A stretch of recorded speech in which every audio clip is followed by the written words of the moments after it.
మెదక్ జిల్లా నర్సాపూర్ నియోజకవర్గంలోని BRS party ఆధ్వర్యంలో రోడ్ షోలో భాగంగా మాజీ ముఖ్యమంత్రి కేసీఆర్ పాల్గొనడం జరిగింది। ఈ కార్యక్రమంలో మెదక్ ఎంపీ అభ్యర్థి వెంకటరామరెడ్డిని భారీ మెజారిటీతో గెలిపించాలని మాజీ సీఎం కేసీఆర్ తెలపడం జరిగింది। ఈ కార్యక్రమంలో నర్సాపూర్ ఎమ్మెల్యే సుంతాలక్ష్మారెడ్డితో పాటు కార్యకర్తలు మరియు పెద్ద ఎత్తున ఆయా గ్రామాల ప్రజలు పాల్గొన్నారు। మన కేసీఆర్ గారు ఈ కాంగ్రెస్ మెడల్ వంచి నీళ్లు తేవాలంటే ఖచ్చితంగా పార్లమెంట్ ఎన్నికల్లో వెంకటరామరెడ్డి గారిని గెలిపించాలి।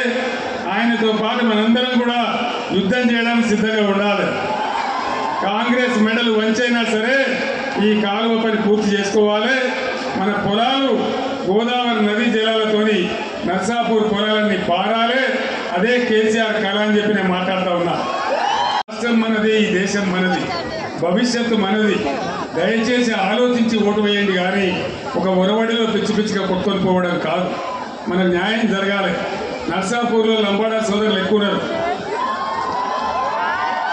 నేను 58 ఏళ్ళు మొత్తుకుంటే ఏ ఒక్క ముఖ్యమంత్రి కూడా లంబాడి తండాలు గ్రామ పంచాయతీలు చేయలే।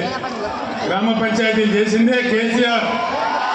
మరిన్ని అప్డేట్స్ కోసం మా ఛానల్ని సబ్స్క్రైబ్ చేయండి।